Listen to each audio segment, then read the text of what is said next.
everyone, and welcome to another episode of the Hey Dr. Kyra podcast. My name is Kyra Adams, PhD, your residential earth scientist. And this is where I share my life on what it means to be an academic, what it means to be an international grad student, or what it means to be a foreign national surviving the US life in your 20s and 30s. So with that, today we're going to do something a little bit different. I've been feeling a little emotionally reflective, and this was unplanned, but I wanted to share what the realities are of being a woman in STEM, and specifically being an Asian woman in STEM. I really wish I had a guest on this episode so I could talk about this with someone else and bounce my ideas off and listen to maybe their experiences as well. But I couldn't recruit someone so last minute. And so I have instead this weighted beanie stuffed animal. His name is MVP. He's gotten me through a lot of emotional breakdowns in the past few years. That's why his name is MVP. And so we have him here. We're going to get a little cozy today as we discuss some of these hard-hitting topics on my heart of what it means to be a woman in STEM and how I've kind of navigated through this. So let's start with a backdrop. I have mentioned in the other episode where I was kind of recounting how I became a NASA scientist that I also kind of drank the Kool-Aid on the phrase woman in STEM, right? I was deciding what I wanted to do for a career. I didn't really know as I was writing applications for college, and I liked the ring of saying, "Oh, I'm a woman in STEM." I thought it sounded so cool. I mean, it is cool. And so, although I was not good at any of the STEM majors or any of the subjects, I just went for it. And here I am. I'm a professional scientist, and I know not a lot of people get to say that. And so I know I'm very blessed to be here, and I work for one of the coolest space companies I think in the world, and I think my job is so flexible and fun, and I think it's great. So I don't want this to be like some entitled complaint, right? That's not the goal of the podcast episode. The goal is to just kind of share what I've seen along the way and how I felt.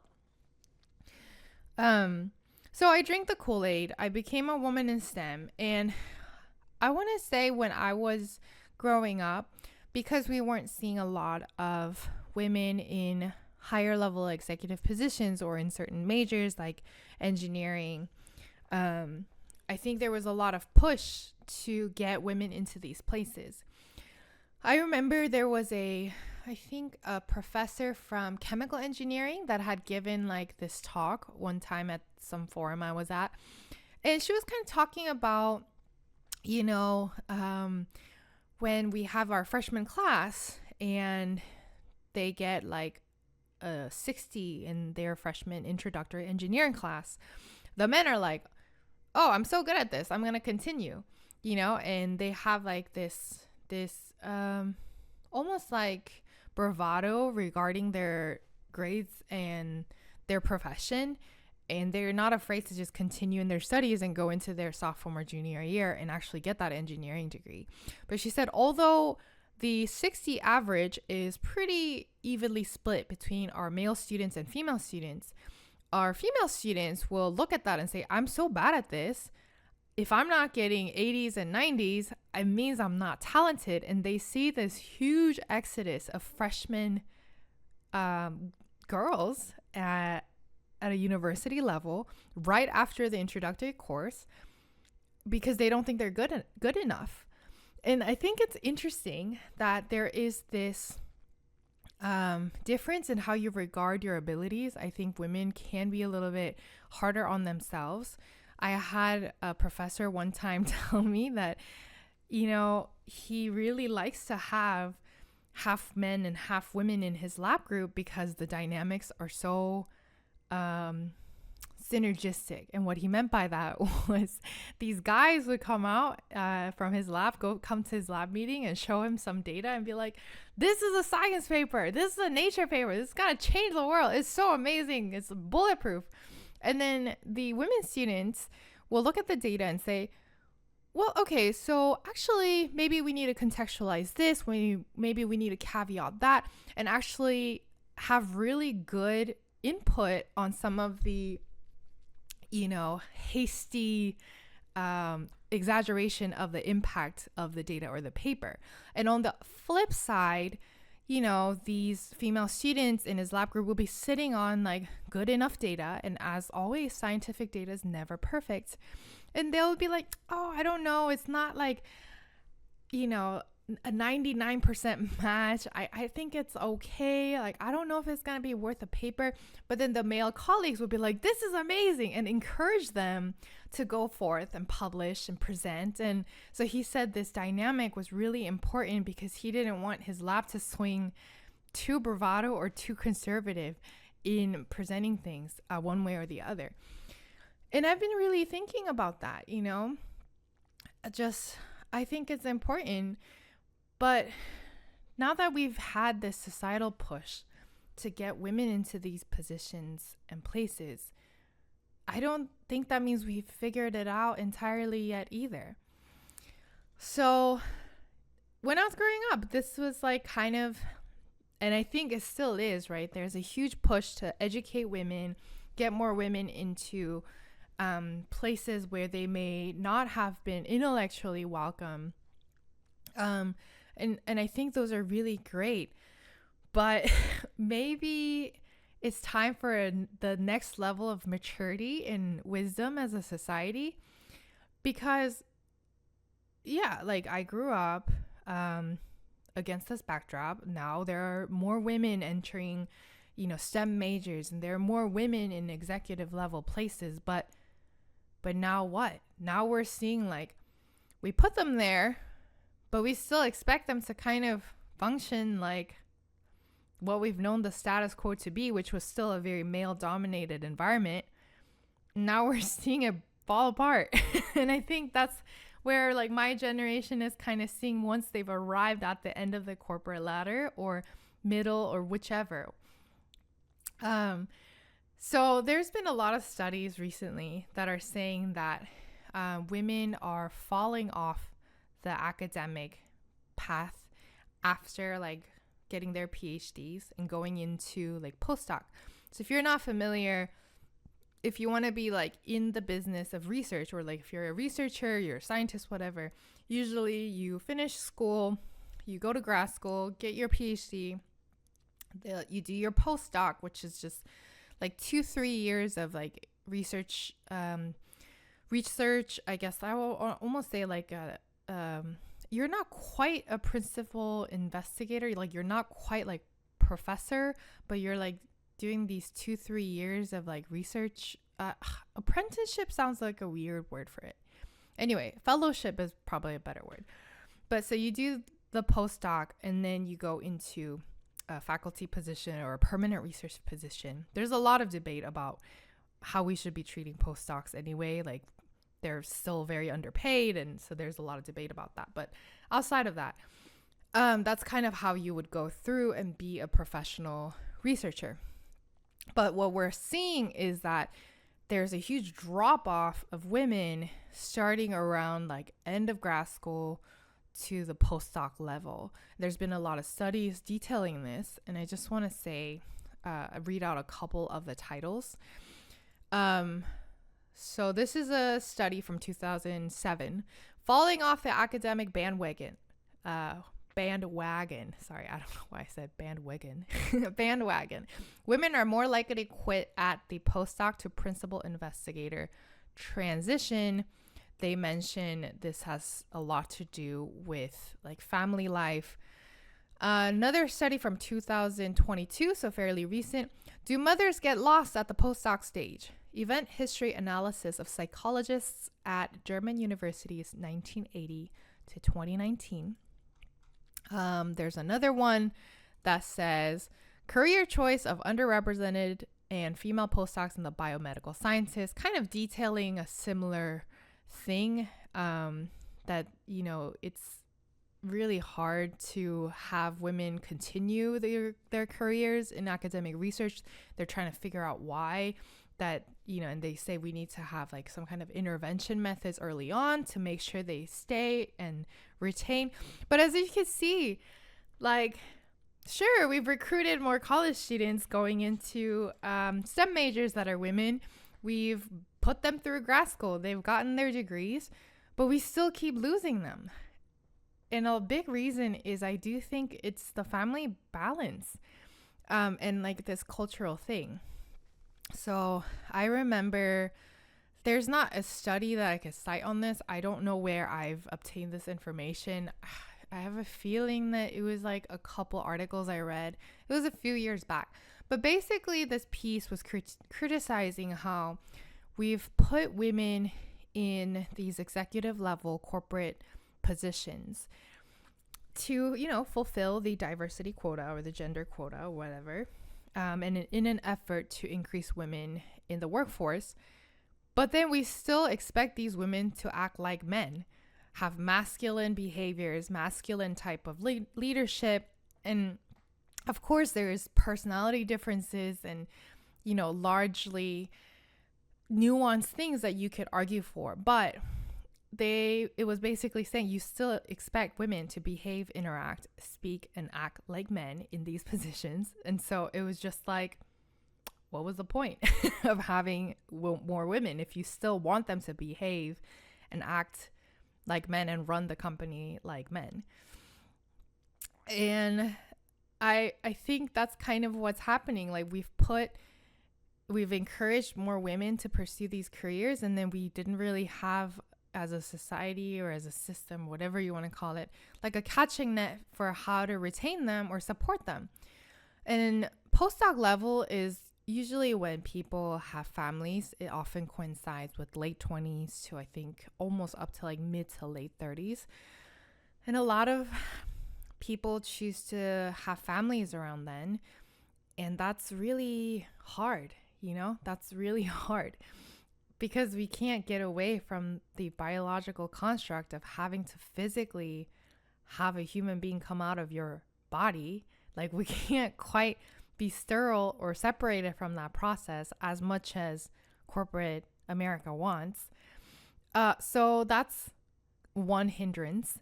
And then like even child rearing, I think especially if you're breastfeeding, again, the food has to come physically from your body. So the distance between you and the child cannot be further than, a certain range. And I mean, that's just like a biological constraint.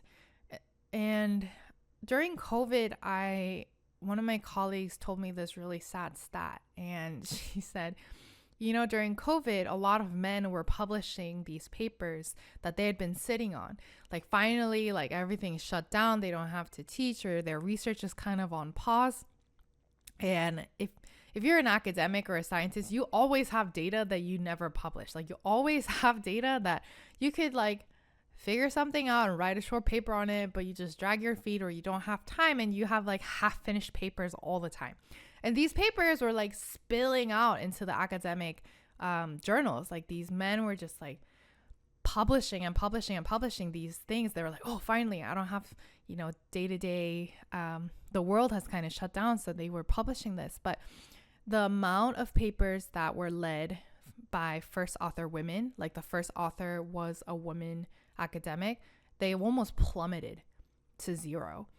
I actually want to find that paper now. Hold on.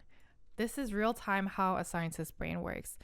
COVID pandemic, women scientist, first author, paper 0. Let's see if this search word gets down to anywhere. Oh, here we go. There's a few studies that it was not one paper, it was multiple. Okay, let me read you these titles. So 2020, COVID-19 medical papers have fewer women first authors than expected. Interesting. Okay, our findings are consistent with the idea that the research productivity of women, especially early career women, has been affected more than the research productivity of men. Early career women is defined by post degree. So if you have your PhD, everything after that kind of counts as early career, meaning like postdocs or like researchers that are within 10 years of getting their PhD. Different one here is, actually, it's from 2023. Influence of the COVID-19 pandemic on author sex and manuscript acceptance rates among pulmonary and critical care journals. Wow, that's actually really interesting. The COVID pandemic has negatively affected women more than men and may influence the publication of non-COVID-19 research. Okay, that's really sad. Okay, and then another one. The decline of women's research production during the coronavirus pandemic. Preprint analysis suggests that a disproportionate impact a disproportionate impact on early career researchers. This might actually... Okay. It says male faculty are 4 times more likely to have a partner engaged in full domestic care than their female colleagues. Oh my gosh. I didn't know it was this dire. But again, that's really sad. That's really sad. Like, I don't know how else to say it. So that's the reality, right? I mean, we could paint this dreamy picture of all the women having easy access to education and going into STEM and killing it and being rewarded for their feminine traits that they bring into the workplace. And then they get up, and then we could all have a really healthy family life and pursue all the hobbies we want. Like, we could paint that all we want, but something has to shift. And I don't know. I don't have the answers. I don't know. But I'm just observing this, and I'm like really feeling it. Probably because I'm at that age. I do want to acknowledge that academia is probably easier to have a family life than maybe some of my corporate partners, like my corporate girlies. I know that it's like harder. Where I work is maybe a little bit different because it's not like a full university setting, but at least in university settings, what I've seen is like, you know, professors sometimes bring their kids to work, you know, if they're old enough to just sit there and like color, you know. Their schedules are fairly flexible. So if they're not teaching, they could either work from home or even if they do come into the office, you know, if you have to go pick up your child early, like that's fine too. My job is also fairly flexible in terms of like the hours that I can set for myself. I mean, I can't bring children into work unless it's like a designated bring your child to work day and like they're old enough and all that. But academia in general, I do think is more supportive to family life than corporate life, especially if you're a faculty and you have like a sabbatical. So a sabbatical is usually like around the 5th or the 6th year of your professorship. I mean, Sabbath in itself, I think, is like a count of 7. So every 7 years you get a sabbatical. But that's usually kind of contingent on like when you want to take it and your university policies. But a sabbatical is when a professor is able to take some time off of teaching and they could go somewhere else and live there long term to work on some of their new research endeavors or just take time off in general. So if you have a sabbatical, that's really helpful when you have young kids and you want to be around as much as possible. But in my line of work, where it's like a full-time research position, like we don't really have sabbaticals. So I do want to acknowledge that having a family life as an academic and as a researcher is probably easier than being in corporate America, which tends to be a little bit more strict about your hours and things like that. But still, it's this is our reality. It's still really hard. Um and there was this other study that I read where it said women get less glowing reference letters as they progress to a postdoc level. This was published in 2016. It says women postdocs less likely than men to get a glowing reference. And what they found was that even if you are similarly qualified or even more qualified, if you're a woman, you won't have like excellent reference letters from men. They didn't really find a discrepancy for women writing reference letters for their students, but if you have a male mentor that's writing a reference letter, they're more likely, if you're a woman, to use less active verbs and less stellar verbs like I don't know, like leader or things like that. They're more likely to use words that are like softer, like team player, things like that. Something that's like a faint praise. Oh, okay. So I'm actually reading the examples that they have brought in. So instead of saying things like scientific leader, brilliant scientist, trailblazer, one of the best students, they'll only like use more soft expressions if you're a woman. So all that to say, I do feel like I'm at that point where there is this need, a glowing need for a cultural shift. We've allowed more students, we've allowed more women in the higher places for the workforce, but we still haven't figured out how to better support family life and support women being women. So how do I feel personally being a woman in science? Have I felt any of these things about the glass ceiling or the glass cliff, as some people are calling it? And I don't know, and that's a really bad answer, but I'll give you an example. There was one time when I was early on in my job where I had kind of requested a meeting, and it was two male researchers. They were both senior than I am because I was new, but it was regarding my project, and I had kind of requested the meeting. And so it was two people, and this was actually not an independent incident. Like similar things had happened quite frequently at the time, but it was like two people, and it was regarding my project. I asked a question to one of the men, and I said, like, what about this? And when you're asking a question, it's a 3-person meeting. There's only 3 people in the room. You look at the person, right? You look at the person, you ask the question. And if I've asked the question, they usually look at you and answer. But instead of that happening, they looked at the other man in the room and answered the question and didn't like glance at me at all. And it like really stuck with me, right? It really like kind of shook me because I think I was already like new and like kind of figuring it out. So there's that level of insecurity.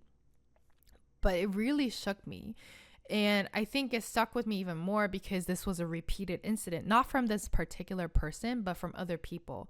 Like I would ask a question in a seminar or I would ask a question in a talk, but they would look at not me, but like somebody else that was near me that was a man or somebody who was like in a position of authority.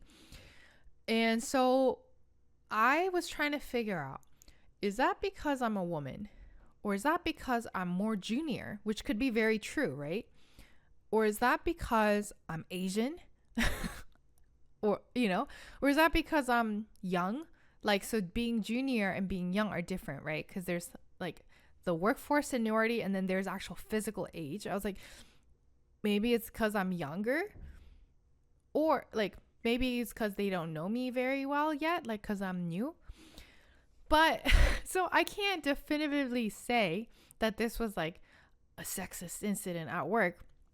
But it's still like kind of digs at you, you know, like it almost makes you feel like you're not worth being heard, or like you're not asking smart questions. And in my line of work, like sounding smart is like your currency. So like you have to like make sure people know you have brains. And so it stuck with me. And when I sought advice on this from different people, of different career paths, of different ages, of different sexes, the response was kind of like, well, you kind of learn how to deal with that. You pick your battles. One thing I'd heard was like, you don't need to figure out why they were doing that. Maybe they had a bad day. Maybe it's not about you. But I still don't have the answers to how to go around interactions like that. I've also seen male colleagues kind of quote unquote lose it at work over email or just physically, like in person, like where they get really aggressive in confronting you and your scientific ideas. And they kind of get away with that, you know? I do feel like women are oftentimes like the emotional peacekeeper in email, who's always trying to de-escalate or kind of taking the hit. And not to say that they only come at women to do that, but I just want to make a comment and say I haven't seen a lot of my female mentors have that level of aggression and get away with it. Like, that's just not a common persona, is what I would say. And I had to grow from that. And I think it's like twofold. Like I don't want to be quick to label something as like this sexist or sex-based behavior, because, you know, you never know the full extent, and it's not like this statistical study with large numbers. It's like mostly anecdotal from my perspective. But I really had to learn from that. I've had like, especially when it's like my seniors, I've had some really bad emails like, whoa, like this feels really undermining, and this feels really condescending or kind of like combative. And I had to kind of learn like, okay, well, maybe they're just really unhappy about my science. That's okay. It's hard to take that not personally, because it is like your ideas and the kind of like your career and like your thought process as a person in the researcher's shoe. But I had to kind of learn like, okay, if they're being aggressive, maybe they're really passionate about this. Or, okay, maybe I accidentally overstepped a boundary. Like maybe I didn't know about a particular process, and I had to like learn how to like separate that. Whether they go through that emotional reflection and do that emotional labor or not, I don't know. Maybe. I mean, hopefully, but probably not. So it does suck that I kind of pay the price for it because I'm the way I am. But I think that just comes with the job. And I like to believe that you just pick your heart. Wherever you go, you're going to have people that challenge you to grow personally and that you don't get along with, that you have to get along with. And that's probably just the reality of it. It's not just because I'm a woman in STEM that, you know, these unique experiences are happening. So I don't think they're unique to me. But recently what I've been seeing is this almost this revival of femininity in the workplace, which I really love. Or not femininity in the workplace, but just femininity in general. I think we had our era of like championing like strong boss ladies at work, you know, that are as equally cutthroat and hard-edged as our male colleagues. I think that was great. There's definitely a place for that, and there's definitely people by disposition are already like that. And I would consider myself even kind of a more masculine personality, meaning like, I mean, there's a lot to unpack with that statement, so I don't even know if I want to try. But this whole like quick decision maker, executive type thinking, like big push for big things, like those kind of things, like that we see as like a masculine personality trait. I have a lot of that. And I'm still working on like the feminine parts of myself that are more like gentle and like are more patient with creativity and have like room for like culture and empathy. Like those are things that I'm still working on and like allowing myself to grow. But what I mean when I say I've seen this rise in femininity, is exactly that. I think now we're seeing, you know what? Being a leader doesn't always mean that you're being outspoken and you're like leading people and you're always extroverted. I wonder if COVID had a lot to do with that, because we used to like value extroversion so much in society and equate that to leadership. But during COVID, we were like, oh, actually, wait a minute. These introverts are really productive in their unique environment. And they also have a lot that we've kind of overlooked as a valuable contribution to the workforce or in society in general. That I think maybe that's made room for more feminine presence at the workplace to thrive. But I've been seeing a lot of this femininity flourishing. Women are, maybe this is like a dumb example, but like women are fully acknowledging without shame that you're not supposed to be handling everything perfectly all the time. Like if you're a working mom, it's hard. Like it's okay to feel like you can't juggle both full family life and full work life. That's fine. Like we're finally coming to a place where we're openly, I think, acknowledging that that's hard. And like not shaming each other. Hopefully, I think we're finally kind of getting there where it's like, hey, we don't need to, crap on working mothers, say that they're bad mothers, or we don't need to crap on full-time moms that say that they're wasting their talent. Like, I think we're finally getting there. And then I've been seeing like this quote unquote like release of femininity where it's like, oh, actually it's really okay to lean into that this rest, like this beautiful rest. And like not rest as in like take time off, but like rest of your being in the workplace. Like, oh, okay, like we're finally allowing this like feminine trait to have its place. I know I'm speaking very vaguely. Many people might be like, what the heck are you talking about? And I don't think I've figured it out quite yet. And I'm not a sociologist, so I don't know if I'm using this terminology like correctly. But I hope you're understanding what I'm saying. When I say masculine traits, I mean like traits like pushing and explosive power, and a lot of that could be metaphorically applied to like how you drive your work. Feminine energy in the workplace, what I mean is like knowing who you are and like being really firm in that. It's like a gentler power, like an assured power under control. And I know a lot of men who lead that way that have been heralded as great leaders, but I'm just saying that when women kind of use those leadership skills, they're more easy to be overlooked. That's all I'm saying. Okay. So please don't make this into this whole war thing. Okay. So that's my musing as being an Asian woman in STEM. Backdrop is that everything is kind of like showing its underbelly now. Like we've put women there.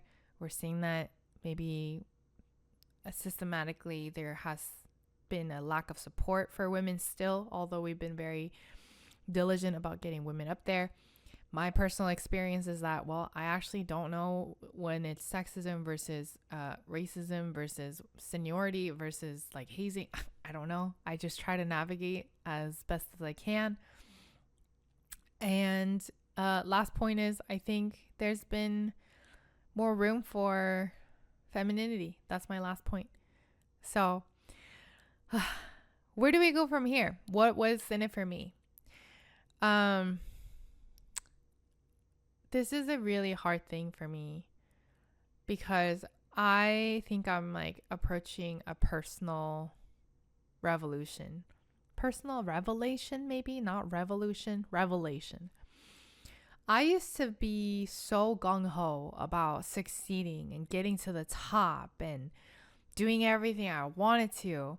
And in a way, getting married was a big shift in my thought for me because I thought being married was like the end of my glamorous career or something. I don't know why I thought that.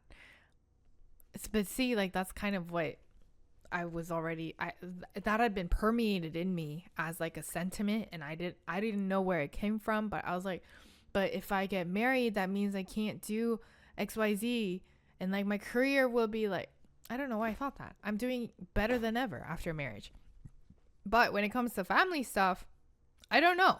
Like I don't know how I can possibly juggle being out of town all the time for travel and conference and meetings, how I would have young children, how I would climb the ladder and have a thriving research career. I don't know how I'm going to do all of that. I'm just hoping that my capacity continues to grow and I learn how to give focused attention to whatever I'm doing at the time, and maybe I'll be like better at time management. I did hear that once you become a parent, your time management skill goes through the roof. Like you're so efficient than ever before. And I do feel like this episode was a whole lot of rambling, but I feel better. So thank you for listening. And if you have any questions about what it means to be a woman in STEM, and if I have any other thoughts about my realities, I will continue to update this. But I think for today, this is where I want to drop it. Thank you for listening, and I will talk to you later. Bye.